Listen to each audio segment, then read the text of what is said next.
அத்தை மகள் மாமன் மகன் உறவுக்கு தடை. தமிழகத்துக்கு பொருந்துமா பொது சிவில் சட்டம்? நாட்டிலேயே முதல் முறையாக பொது சிவில் சட்டம் உத்தரகாண்ட் மாநிலத்தில் நிறைவேற்றப்பட்டிருக்கு. கடந்த செவ்வாய்க்கிழமை இந்த சட்ட மசோதா பேரவையில் குரல் வாக்கெடுப்பு மூலமா நிறைவேற்றப்பட்டிருக்கு.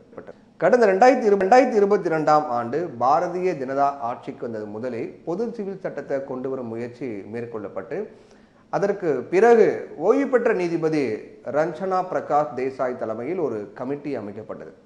அந்த கமிட்டி அளித்த பரிந்துரையின் பேரிலேயே உத்தரகாண்டுடைய முதலமைச்சர் புஷ்கர் சிங் தாமி மசோதாவை தாக்கல் பண்ணி நிறைவேற்றியிருக்காரு.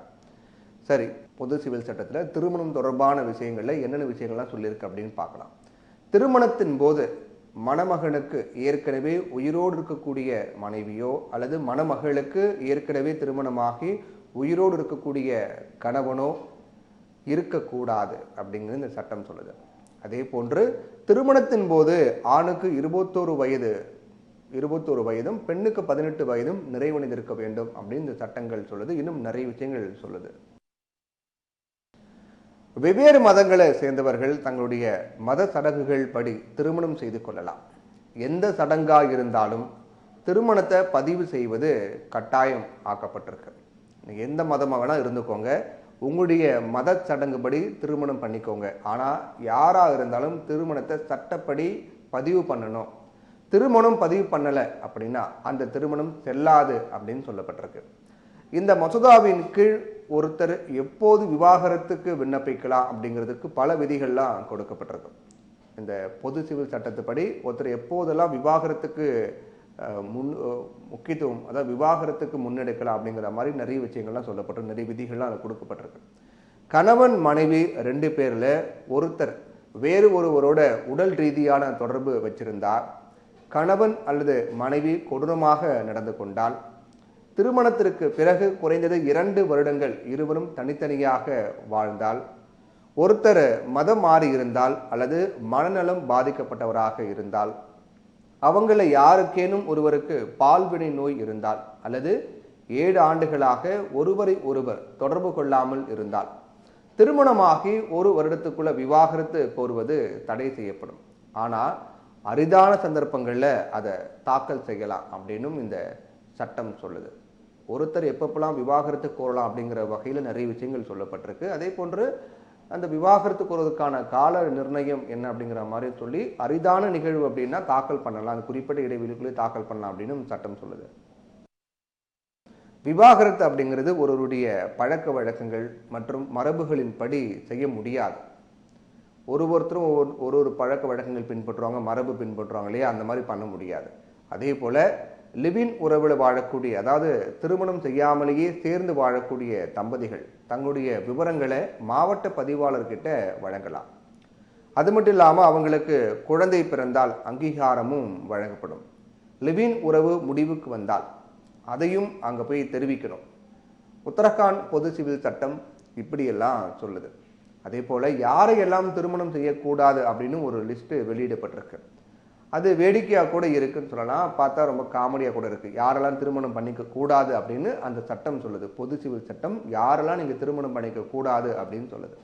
அதன்படி பார்த்தோன்னா, நம்பர் 1 அம்மா, 2வது தந்தையின் விதவை மனைவி, 3வது தாயினுடைய தாய், 4வது தாய் வழி தாத்தாவினுடைய விதவை மனைவி, 5வது தாய் வழி பாட்டியினுடைய தாய், 6வது தாய் வழி பாட்டியின் தந்தை விதவி மனைவி, 7வது தாய் வழி தாத்தாவினுடைய தாய், 8வது தாய் வழி தாத்தாவினுடைய தந்தையின் விதவி மனைவி, 9வது தந்தையினுடைய தாய், 10வது தந்தை வழி தாத்தாவின் விதவை மனைவி, 11வது தந்தை வழி பாட்டியின் தாய், 12வது தந்தை வழி பாட்டியினுடைய தந்தையின் விதவி மனைவி, 13வது தந்தை வழி தாத்தாவினுடைய தாய், 14வது தந்தை வழி தாத்தாவினுடைய தந்தையின் விதவை மனைவி, 15வது மகள், 16வது மகனின் கணவன், 17வது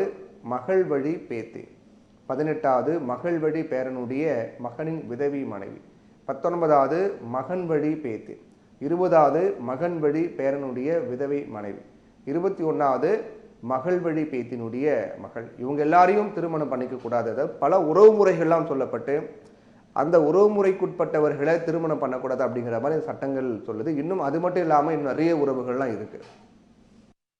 22வது மகள் வழி பேத்தினுடைய மகனின் விதவை மனைவி, 23வது மகன் வழி பேரனுடைய மகள், 24வது மகள் வழி பேரனுடைய மகனின் விதவை மனைவி, 25வது மகன் வழி பேத்தியின் மகள், 26வது மகன் வழி பேத்தினுடைய மகனின் விதவை மனைவி, 27வது மகன் வழி பேரனுடைய மகள், அடுத்து 28வது மகன் வழி பேரனுடைய மகனின் விதவை மனைவி, 29வது சகோதரி, 30வது சகோதரியினுடைய மகள், 31வது சகோதரனுடைய மகள், 32வது தாயின் சகோதரி, 33வது தந்தையின் சகோதரி, 34வது தந்தையின் சகோதரனுடைய மகள், 35வது தந்தையின் சகோதரியின் மகள், 36 தாயின் சகோதரியின் மகள், 37வது தாயின் சகோதரனுடைய மகள்.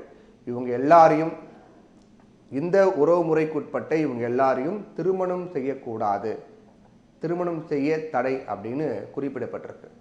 தந்தை வழி தாத்தாவின் மனைவி, தாய் வழி தாத்தாவினுடைய தாய் அப்படிங்கிற பட்டியல்லாம் பார்க்கும்போது சிரிப்பு தான் வருது. அதெல்லாம் எப்படி சாத்தியம் அப்படிங்கிற மாதிரி எனக்கு கேள்வி தான் வருது. இருந்தாலும் அது ஒரு சட்டம் இல்லையா, அதில் ரொம்ப தெளிவாக எல்லாமே குறிப்பிட்டிருக்காங்க. அது மட்டும் இல்லாமல் அத்தை மகள், மாமன் மகள், தாய் மாமனை கூட திருமணம் செய்யக்கூடாது அப்படின்னு சொல்லியிருக்காங்க.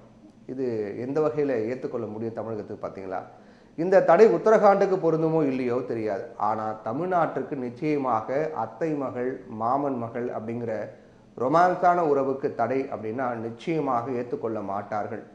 இதில் இருந்தே பொது சிவில் சட்டம் அப்படிங்கிறது பன்முகத்தன்மை கலாச்சாரம் கொண்ட நாட்டில் எல்லாருக்கும் ஏற்புடையதாக இருக்காது அப்படிங்கிறத புரிஞ்சு கொள்ள முடியுது. அதே நேரத்தில் பொது சிவில் சட்டத்திலிருந்து பழங்குடியின மக்களுக்கு விலக்கு அளிக்கப்பட்டிருக்கு. ஏன்னா முஸ்லிம் மக்கள் மட்டும் கிடையாது, பழங்குடியின மக்களிடையேயும் தனிப்பட்ட திருமண பழக்க வழக்கங்கள் மரபுகளும் இருக்கு. இப்படி பழங்குடியினருக்கு பொருந்தாது அப்படின்னு ஒரு சட்டத்தை கொண்டு வந்து விட்டு பிறகு அதை எப்படி பொது சிவில் சட்டம் அப்படின்னு சொல்ல முடியும்?